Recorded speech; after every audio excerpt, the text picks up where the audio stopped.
Well, that was a boo-boo, so let's hit button number 1 and try again.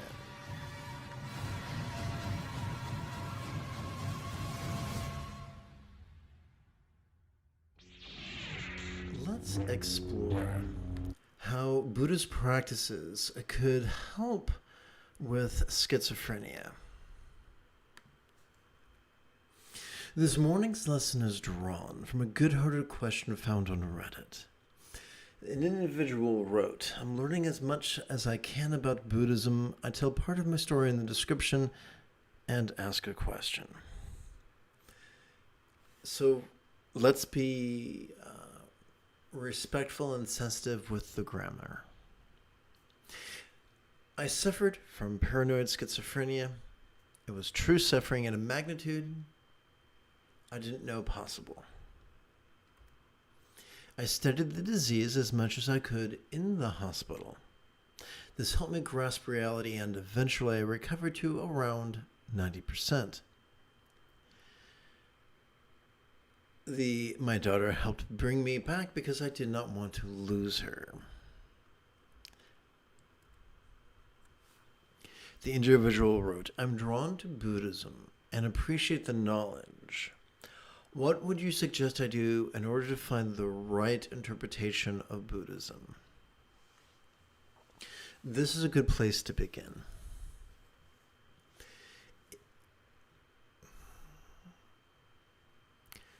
Buddhism, or any form of meditation, while it could be an excellent adjunct, will never be a substitute for highly qualified medical treatment. Not all MDs are created equal. Not all psychiatrists are created equal. If you don't feel safe with your psychiatrist, in a few minutes I'll share a link with you to a free service that can help you find a fully qualified psychiatrist who you might feel more comfortable with, if that's the situation. It has been said by MDs that genetics might load the bullets into the gun, but it's our lifestyle that pulls the trigger. So it's important that we do what we can to avoid as much stress as possible, especially if you have a propensity towards schizophrenia. If certain worldviews are going to generate more stress than other worldviews, for instance, the worldview that there are right and wrong interpretations of Buddhism, that type of rigidity will promote fear, and you don't need that. That's the opposite of what's good for you. Just take a pragmatic approach. The test of a teaching is this. Just as the British used to say that the proof of the pudding is in the tasting, likewise, the proof of a teacher is simply this. When you apply his or her instructions for as little as 5 minutes every 12 hours or so for 7 consecutive days, what results do his or her teachings give you?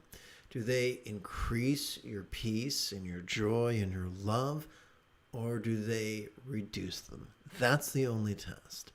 So you don't have to do you don't have to go on a great Tolkien quest to find the best teacher. Just find a teacher whose stuff works. We'll explore that in greater detail in a few minutes. Let's continue. I'm more interested in the man and how he was drawn to people who suffer badly. I'm not sure about any of the divine aspects. Good. You want to stay away from the supernatural. You want to stay away from ritualism. You want to stay away from myth. But let's take it a step further. Knowing that humanity has a propensity for fiction, what matters the most is not the person who may or may have not been responsible for the teachings. What matters is the effect that certain teachings have on us when we apply them. That's all that matters. We've got to take a trenchant and pragmatic approach. Beware of stories, beware of fairy tales, Let's just keep things super, super practical. 50% of the Buddha's Eightfold Path pertains to loving kindness. So that tells you a lot about the originator of this system. It also tells you a lot about the contemporary practice of Buddhism. When ritualism and fear are given a higher priority than love and peace, then we know we've taken a wrong turn. We continue. I've been told by my psychiatrist that I am mentally stable. Now that I'm on the other side of it, I really want to help the people in the hospital. You can recover from schizophrenia. Great. Awesome. And I'd love to help you. So let's begin with some broad brushstrokes, and there may be a subtle thread of me repeating myself. So this is the link I promised you. You can just go to PCRM. You can Google that, or PCRM, find a doctor. And that's really, so these are real MDs who are board certified, who really take their continuing education seriously, who recognize that there are multiple variables in the treatment of every disorder, and that sometimes the easiest, the simplest approach is the best. For instance, consider the phrase I mentioned a few moments ago that genes might load the gun, but lifestyle choices pull the trigger. So a psychiatrist who's really in touch with that, who's going to help you to make sure that you're getting enough sleep, water, fresh air, exercise, and eating the whole, unprocessed foods that are going to help your body to thrive and be its most resilient and most resourceful. Once again, not a substitute for medical care, not a substitute for medication if that's what you need, but a very important adjunct. Because let's face it, if you take two people with the same constitution and you give them the same pharmaceutical, the one who's sleep deprived is going to get different results than the one who's getting enough sleep. The person who's getting a crap diet is going to get different results than the person who has a good diet. So we have to have a very, very comprehensive approach to all the variables at play. When it comes to our mental health, we don't want a lazy-minded physician. So a good place to start is the yin and yang of it all. If you were to acquire a copy of the Tao Te Ching, I recommend one translated by Dr. Rosemary Anderson. She's brilliant. You can blast through that text in a week, which means you can read it 52 times a year. If you did that, you would notice patterns. You would notice that some behaviors are attributed to yang and some are attributed to yin. But what about Buddhism? Well, in Buddhism, the yang characteristics are attributed to the Buddha's real or imagined wicked cousin Devadatta, who thought it would be a marvelous thing to be rigid, fearful, superstitious, controlling, elitist, cryptic, competitive, and cruel. And things do not end well for our friend Devadatta. Whereas you had the Buddha, also known as Gautama, who thought it'd be fabulous to be flexible, loving, rational, laid back, egalitarian, lucid, cooperative, and kind. So if you are searching for Buddhist techniques to help you deal with schizophrenia and maintain your health, I have to warn you, those who are rigid and controlling and fearful or behave like moths who are drawn to a porch light. These are the people who are drawn to positions of power and prestige. They find themselves in leadership positions. They find themselves published. They find themselves in publishing houses. Therefore, Because the foxes guard the henhouse. The henhouse is not the best, most reliable place to find teachings that are flexible and loving and laid back. Fortunately, we are living in the technological age where you can find fabulous teachers who will help you out for free on social media, on YouTube, who hold live streams every 12 hours. And YouTube's really good about saving the live streams so you can watch them if your schedule and the teacher's schedule don't quite align. But what you really need are teachings and teachers that are flexible and loving and laid back. Super, super important. So I mentioned already, we follow the techniques, not the man. Here's an additional reason for this.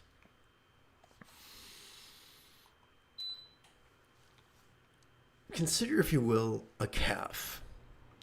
Calves are wired by evolution to stay close to mama for two reasons. The udders for food, the horns for protection. That makes perfect sense. A calf's a little thing, it can't really defend itself, and its alimentary canal is not ready for grass. Perfect sense. What happens when that calf hits puberty? Its body changes. It is no longer capable of ingesting milk. It needs grass. It no longer needs the mother's protection. In fact, its reproductive urges kick in and it wants to mate. And it transforms from vertical devotion to mama to a horizontal empathy for the remainder of the herd. That's not unique to bovine. We find that throughout the mammalian world. However, those who are rigid and fearful and controlling will exploit it and try to keep us as children and try to help us just have this vertical devotion to real or imagined authority figures. That will keep us forever slaves to our anxiety and fear and petulance. And that is not what you need if you wish to continue with your recovery from schizophrenia. What you need are teachings that are not focused on vertical devotion, but horizontal love, horizontal empathy, horizontal compassion. Which is why it's crucial that we not build our meditation practice on devotion, but instead pragmatism. Testing techniques in the crucible of our body and mind. When we receive our technique from a teacher, apply it for approximately 5 minutes every 12 hours or so for 7 consecutive days. And then notice the results you generate within that short time frame. If those results erode your peace and your love, then find another teacher. If those results enhance your peace and love, then you've found someone who can help you, at least in the short term. So once again, if you're prone to schizophrenia, ritualism is not your friend. Heavy symbolism is not your friend. Heavy iconography, heavy metaphor is not your friend. You want to find a teacher that uses a simple approach, an easy approach, a pragmatic approach that's thoroughly grounded in neuroscience, stuff that's rational and doable in the short term. You don't need someone to say, this is a goal you can accomplish, in 100,000 lifetimes. You want someone to say, yes, this is a goal you can accomplish this quarter. I do look forward to exploring the fine details of this with you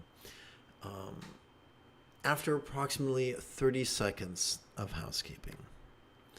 This is Lama Jigme Gyatso of the Buddha Joy Meditation School for more than 30 years. I've spent about 8 hours a day, almost every day, studying, practicing, mastering, and reverse engineering the teachings and techniques of each sect of Buddhism so that you won't have to.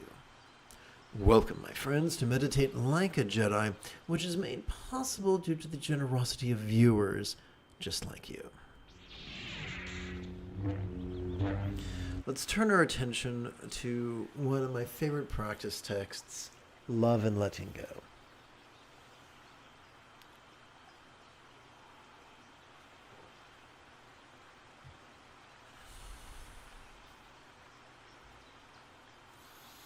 We're going to take a really simple approach. We're going to play with love. We're going to play with change. We're going to rest the mind. Easy peasy lemon squeezy. So I sprinkle some Pali words here and there just so you get the feeling that I'm not making shit up. Let us bring the 4 bases of mindfulness, which are the circumstantial, the physical, the interpersonal, and the mental. Let's bring the 4 bases of mindfulness into the path of loving kindness. After all, the Buddha's path is eightfold, and 50% of the Buddha's path pertains to loving kindness. Let's begin by chanting. Now, what I like to do is place my hands in the puckered palm position in front of my sternum. I do not do this superstitiously. I do not do this in supplication to a real or imagined entity. I do this quite pragmatically because bringing my hands together in the puckered palm position in front of my sternum makes it feel like my real or imagined subtle electromagnetic phenomena are coalescing in what feels like a central channel behind my sternum but before my spine. So let's experiment with this and see if it helps. Please chant with me. Since we are not alone in our mental frustrations, we could also long that others' mental needs also be met.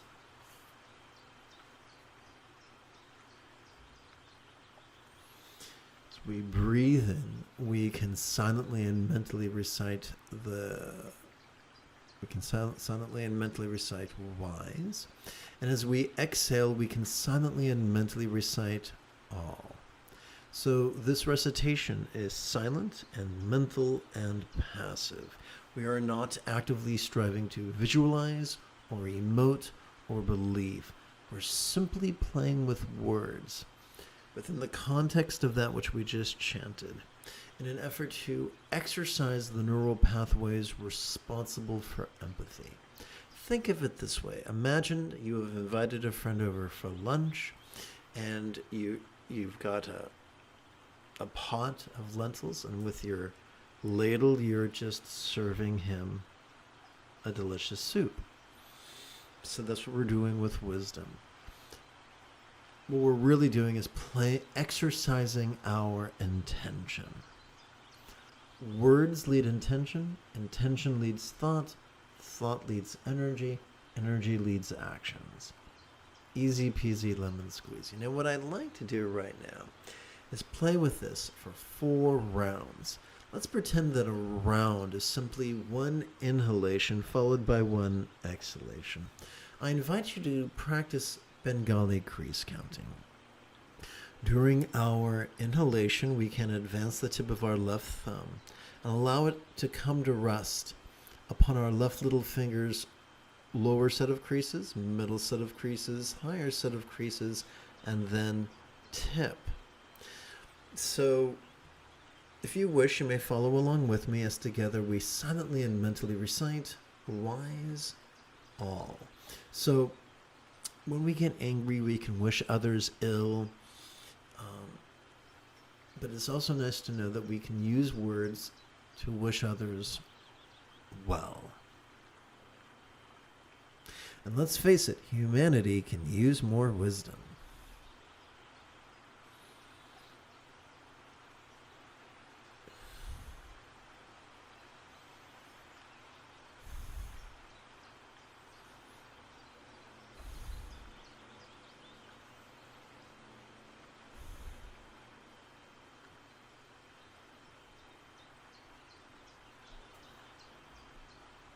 Please chant with me. Since we are not alone in our interpersonal frustrations, we could also long that others' interpersonal needs also be met. All mammals are born with mirror neurons. We are wired to feel others' pain as our pain. We are wired to feel others' pleasure as our pleasure. One of the cool things is that we can take whatever garbage life throws at us and use it as a philosopher's stone, just as the philosopher's stone metaphorically transformed lead into gold. When we experience stress in our life, frustrations in our life, that can transform into empathy that recognizes that other people have the same stress. And we can take our zeal or enthusiasm that we might be freed from such stress and allow that to become enthusiasm for others' well-being as well.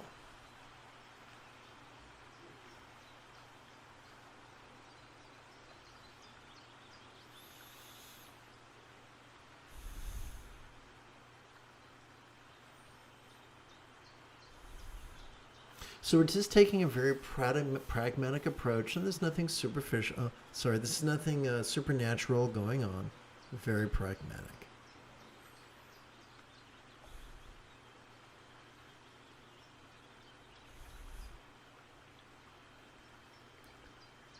Please chant with me. Since we are not alone in our physical frustrations, we could also long that others' physical needs also be met. Let's wish optimal health for all beings everywhere, even those who vote the way we wish they wouldn't.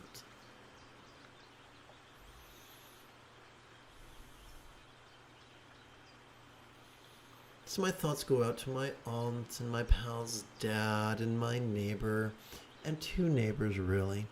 And we can just let your mind go just be led to those in your life, either literally or just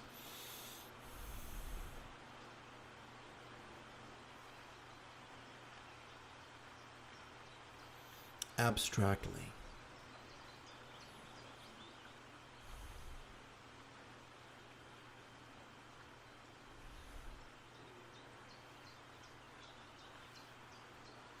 Please chant with me.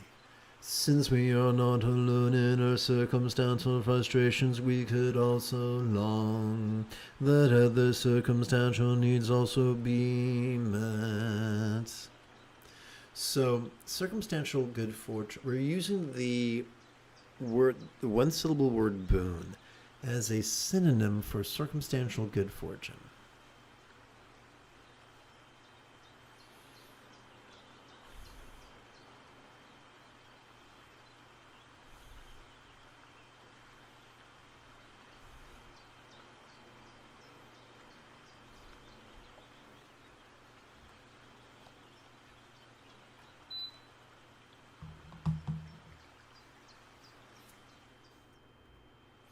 Going to shift gears now. We were working with loving kindness, and now we're going to work with change. Let us bring the 4 bases of mindfulness into the path of change. One of the cool things about change is we don't have to believe in it. We don't need an advanced degree. Every adult has seen change in their life. With the changing of the seasons, we see the impermanence of a year. With the waxing and the waning of the moon, we see the impermanence of a month. With the rising and the setting of the sun, we see the impermanence of a day. And right now, you can gingerly place the tips of your fingers upon your upper chest. As you breathe in, you can feel it swell. As you breathe in, you can feel it. As you breathe out, you can feel it sink. And thus you can viscerally experience the impermanence of a breath.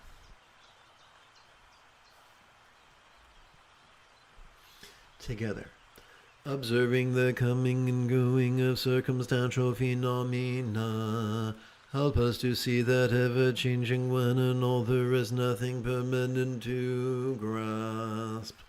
We have an inherent fear of change. If not always, then sometimes. If not overtly, then subtly. Our job is not to lie to ourselves about what we feel. Our job is not to shove out what we feel or reach for what we think we should feel. We're just playing with these words. And now we're going to take all these words and squeeze them down to their essence. As we breathe in, we play with the noun lots, which is a one-syllable synonym for circumstances. And as we breathe out, we silently and mentally recite change. So we're not working magic. All we're doing is just playing with words silently and mentally and passively in harmony with our inhalation and our exhalation. So by reminding ourselves of what's already going on around us, whether we want it to or not, helps us to experience the peace of letting go.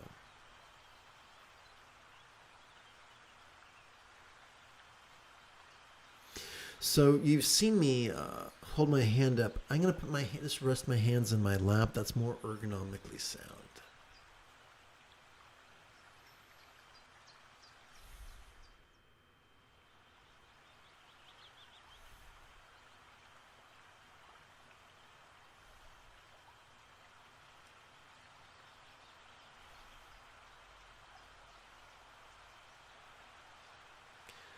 By the way, thus far we've learned how to count to 16 on our left hand, which is lovely. We learned how to count 16 rounds. On our right hand, we can count sets of 16. Our first set of 16, our second set of 16, and so forth. Is this mandatory? No. Do some people find it helpful? Yes. Is it going to be ungainly the first time you do it? Of course. But if you play with it once every 12 hours, after a week or so, it'll be easy, or at least much easier.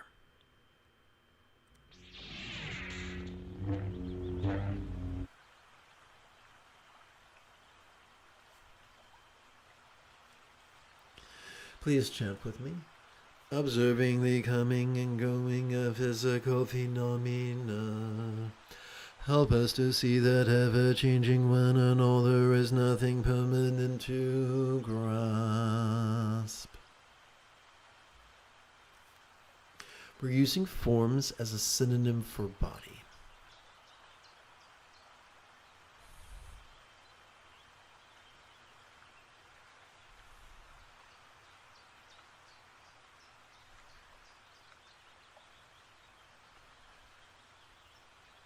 It has been said by some that every 7 years, every living cell in our body is replaced. So everything is in constant flux. Some change is rapid, some change is slow. Together, observing the coming and going of interpersonal phenomena, help us to see that ever-changing one and all, there is nothing permanent to grasp. So, a one-syllable synonym for our experience of the interpersonal can simply be feels.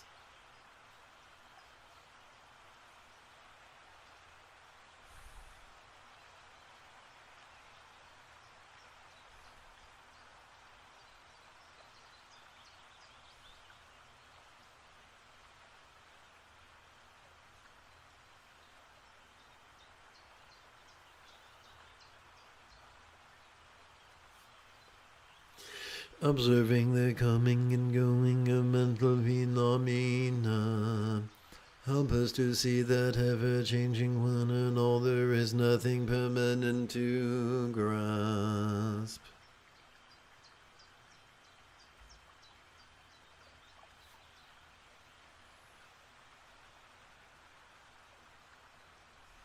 So what are examples of mental phenomena?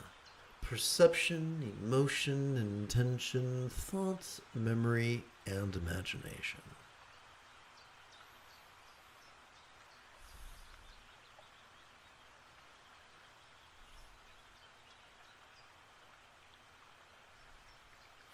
This photograph of the structure symbolizes mind or enlightened mind.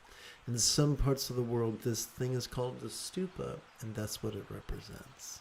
It's put here just for artistic value.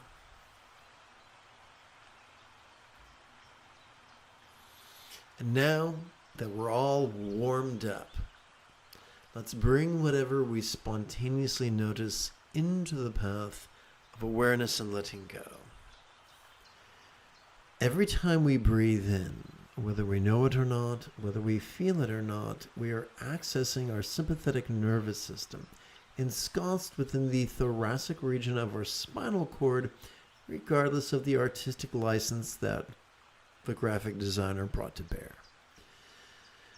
No, the sympathetic nervous system did not evolve to support either extreme of mind blanking or active concentration. What has the sympathetic nervous system evolved to do? It's evolved to notice, and to do so vulnerably, passively, viscerally, and randomly. We could find ourselves noticing all manner of things. We could notice sights, sounds, sensations, flavors, scents, and the like. We could notice emotions, intentions, thoughts, memories, imaginings. Remember, we are wired to notice this randomly. Thus, we can notice a whole range of things, from the external to the internal, from the physical to the mental, from the pleasurable to the painful, from the interesting to the boring, from the glorious to the grotesque. So, sitting here in meditation is very much like going to the theater. You and I are not the playwright or the producer or the director. We're just some guy in the audience watching what's going on stage. Now, what are we going to do with all the stuff that we notice? Fortunately, every time we exhale, whether we know it or not, we are accessing our parasympathetic nervous system, located within both the lower region of our spinal cord, the lower lumbar region, as well as the tippy top of the cervical region, sometimes referred to as the spinal cord. This parasympathetic nervous system has evolved to support both physical relaxation as well as mental release. Does that mean once we breathe out, we never experience what we notice when we breathe in ever again? No. During each inhalation, we notice all sorts of things. And during our exhalation, we might feel ourselves letting go of them, even just a little bit. That's fine. During our next inhalation, we might notice those exact same things again. That's fine. Our journey is not one of being controlling. Our journey is not one of picking and choosing what we perceive. We're not trying to conquer our mind. We're trying to dance with our mind. We're not trying to conquer the waves. We're trying to surf the waves.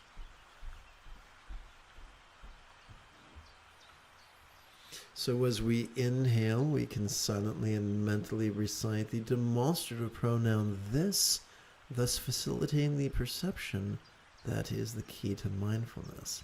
And as we exhale, we can silently and mentally recite the one-syllable verb ease that is the key to the mental release of meditation.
If you are new to Buddhism, I recommend taking a gentle approach.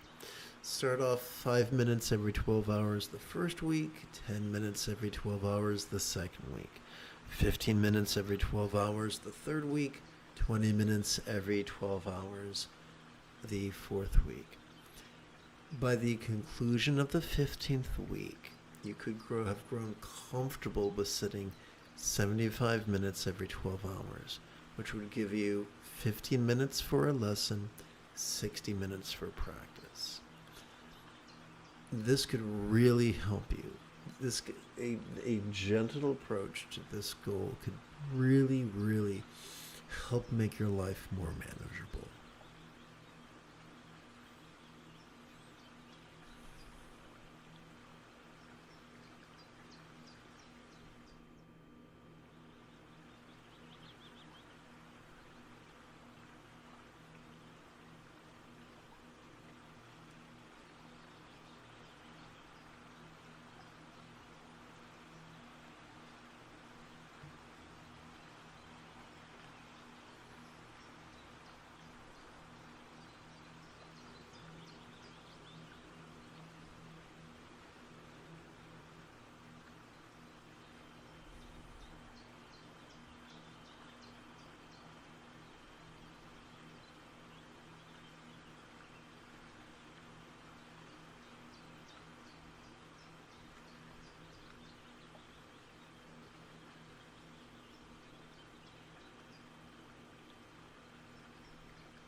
Welcome to this morning's live stream.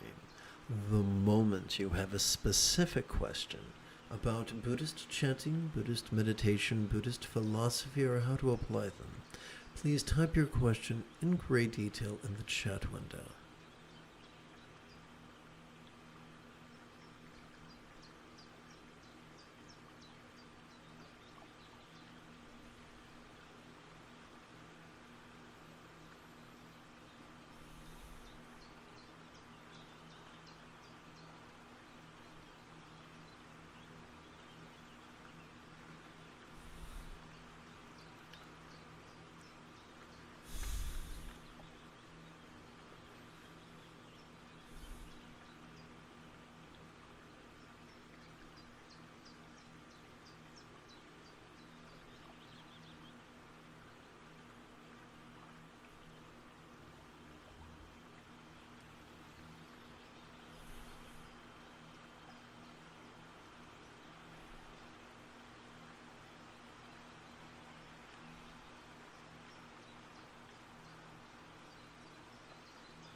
allow me to remind you that every time we inhale, we are already wired to generate a vertical traction between our tush and our head. And every time we exhale, we are wired to relax, even just a little bit.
Uh-huh.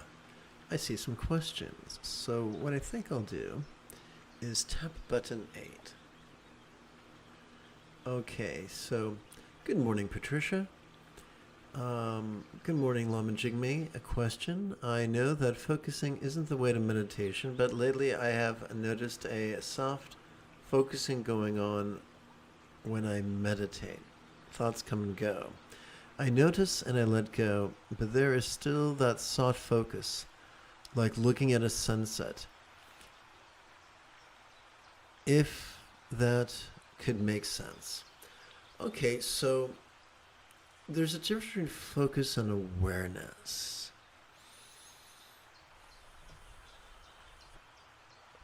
So focus means that typically if we're focusing something, we notice our mind wandering, we bring it back. Whereas if we're just aware, we let our mind go wherever it goes. It might go in a linear manner, it might go in a circuitous manner. We're just going along for the ride. Do you notice yourself performing an act of returning to a specific point?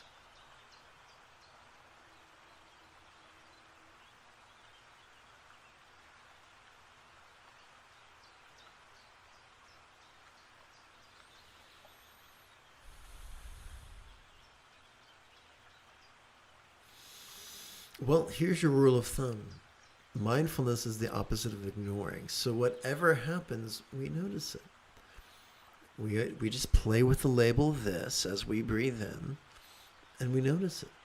Whether our mind is moving super glacially slow, or super duper, fast like Wile E. Coyote with an Acme rocket strapped to his back.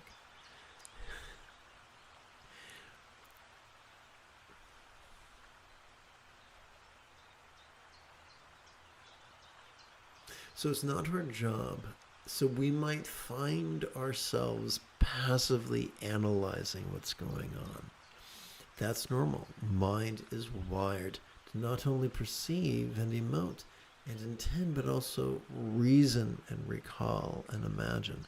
So reasoning is part of the reasoning and analysis and contrasting and comparing is already a natural function of mind. It's neither good nor bad, it just is. And as long as we mindfully label it with the demonstrative pronoun this, then everything is hunky-dory.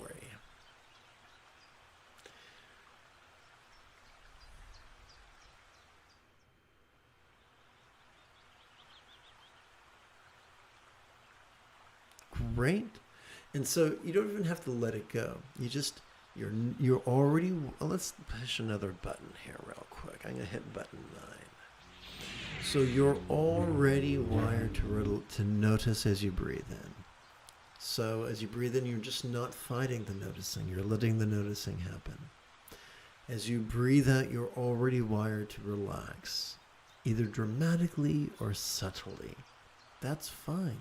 So all we're doing is releasing our resistance to the natural processes of noticing, and we're releasing our resistance to our natural processes of relaxing. And so you're just going with the flow of naturally noticing and relaxing, if that makes sense.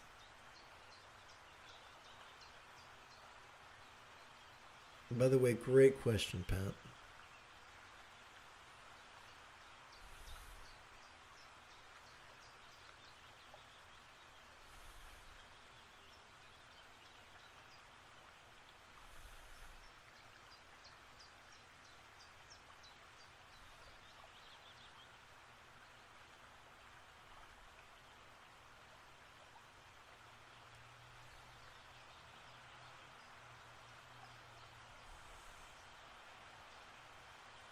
Patricia, you are so welcome. I just can't stand myself.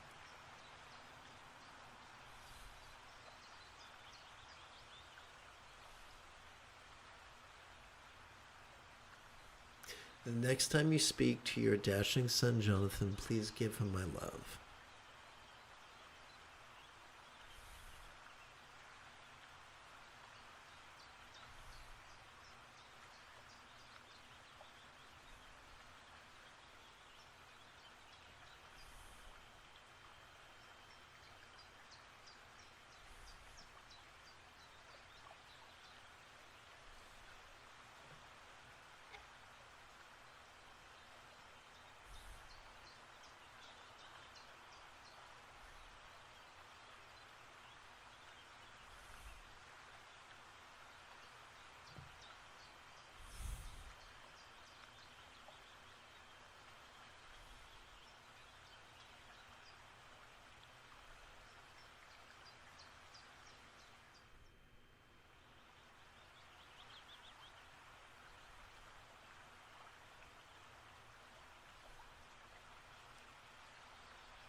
So each of us, each of us is wired with a whole myriad of impulses. One of those many impulses is to be controlling. Sometimes that control comes from fear. And fear is also a survival impulse. So it's not a question of whether it's good or bad, but just whether that survival impulse is a tool or a tyrant in our lives.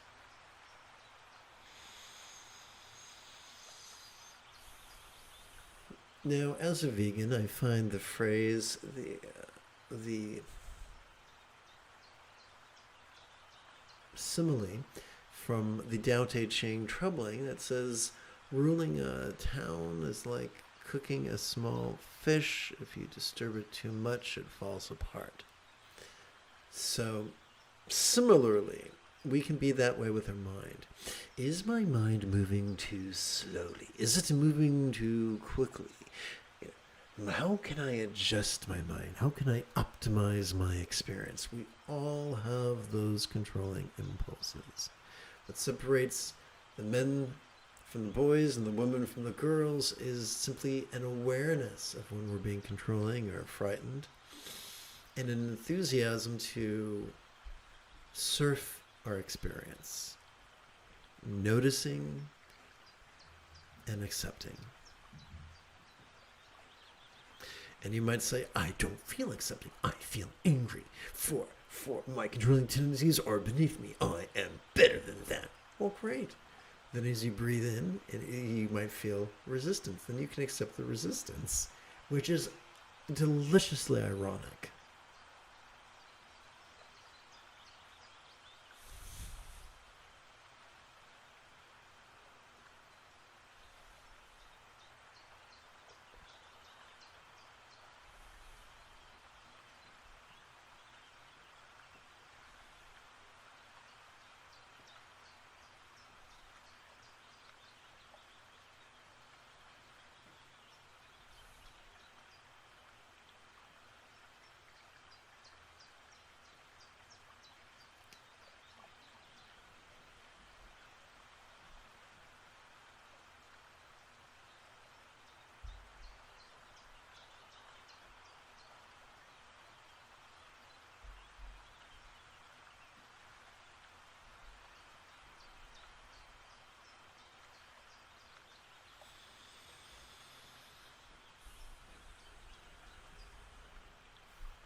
Having climbed to contemplative cruising altitude, together as a team, let us meditate as transformatively as Yoda on Dagobah under the guidance of the Force Ghost of Qui-Gon Jinn.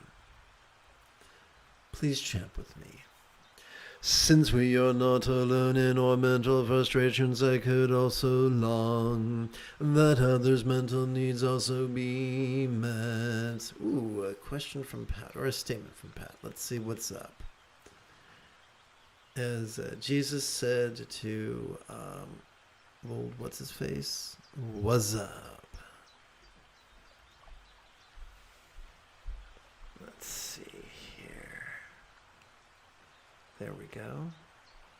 Before we moved in with John and Megan, I was able to meditate 4 times a day and study for an hour a day. Now that we have the grandkids, most of the time I find my practices being whittled down. Yes, that makes perfect sense.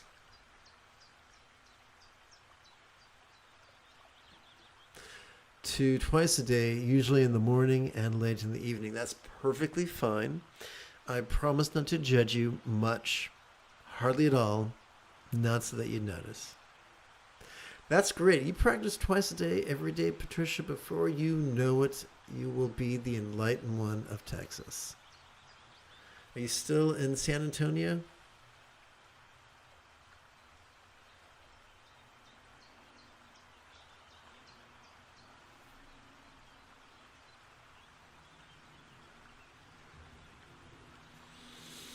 It is frustrating. I'm going to remind you of what you already know. Welcome to Mansplaining 101. Just like the Nick and the boys remind us, we can't always get what we want. And it's okay to feel what we feel. It's okay to feel the full spectrum of emotions, from frustration to contentment.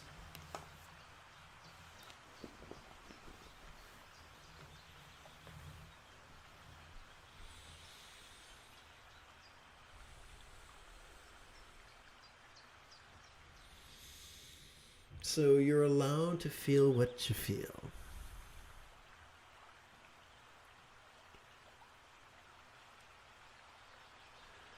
I'm going to remind you of something gruesome.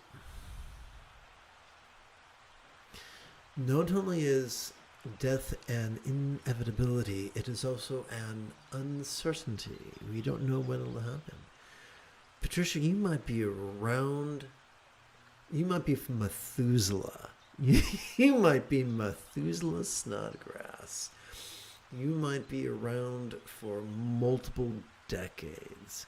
You might wind up like a desiccated apple. You might not. So, one of the things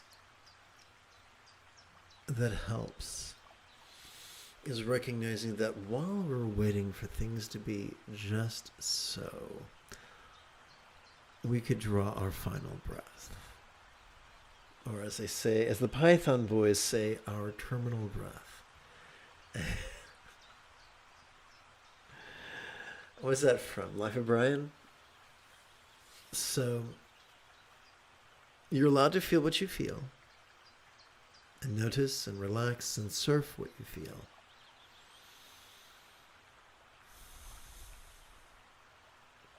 But this moment's a pretty good moment.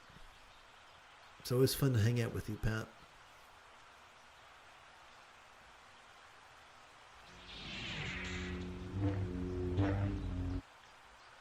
Together, let's chant.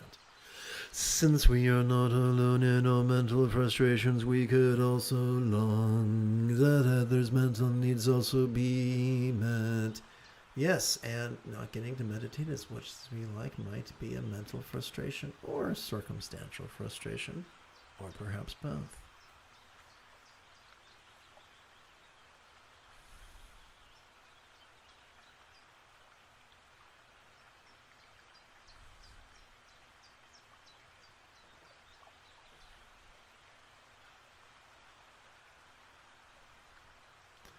Likewise, Patricia Louise Snodgrass McGillicuddy.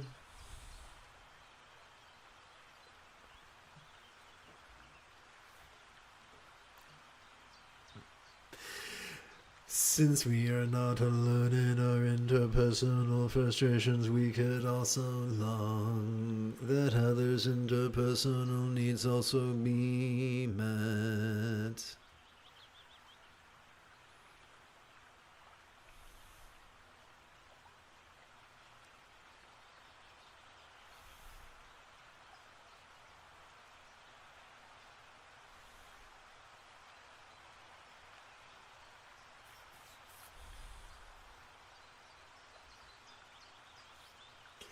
Since we are not alone in our physical frustrations, we could also long that others' physical needs also be met.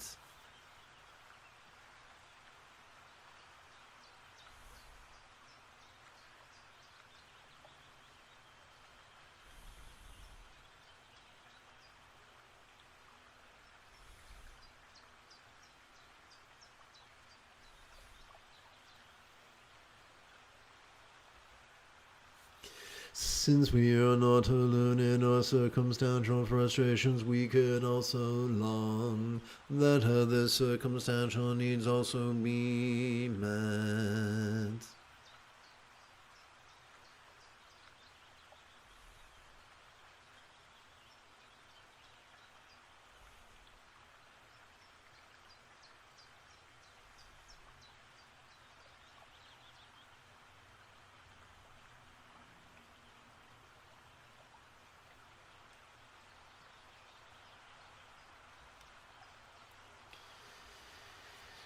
Observing the coming and going of circumstantial phenomena, help us to see that ever-changing one and all there is nothing permanent to grasp.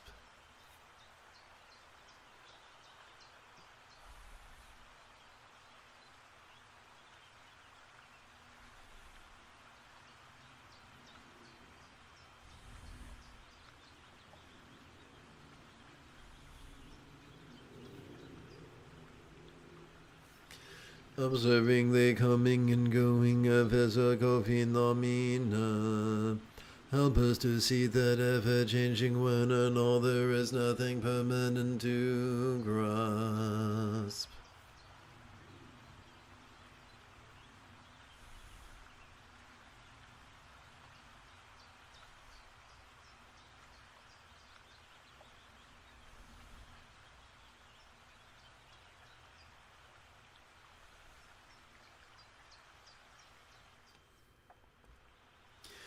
Observing the coming and going of interpersonal phenomena,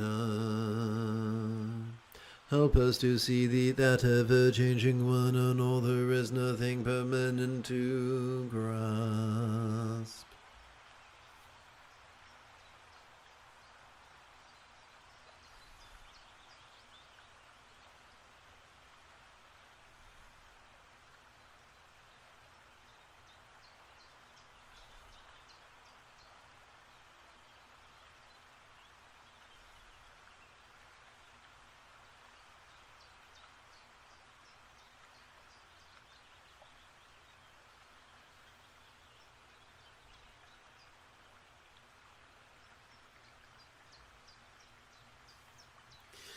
Observing the coming and going of mental phenomena, help us to see that ever-changing one and all there is nothing permanent to grasp.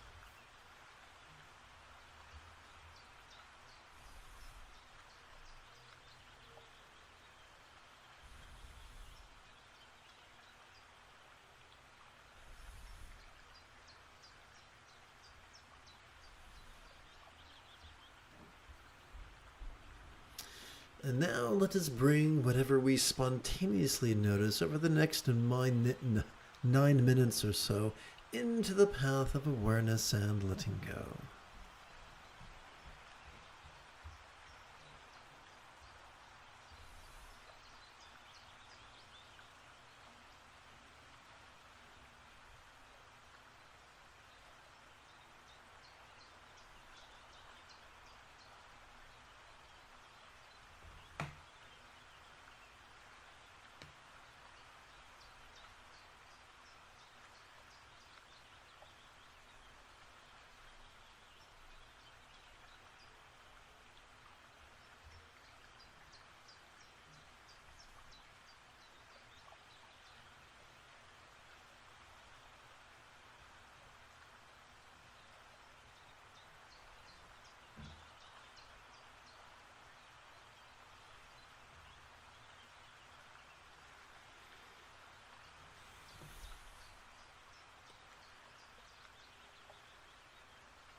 Together as a team, let us seal this morning's practice by percussively chanting loving wishes for universal enlightenment and well-being. May all minds clear yet impermanent be as enlightened as a Buddha's mind.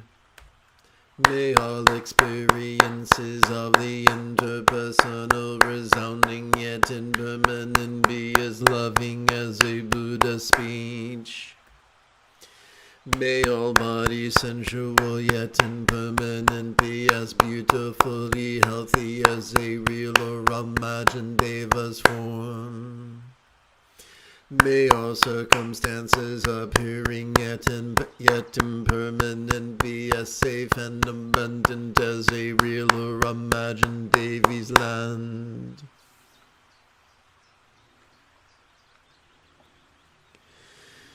If you feel that I have earned it, you could give this live stream a thumbs up. You could even help support this channel.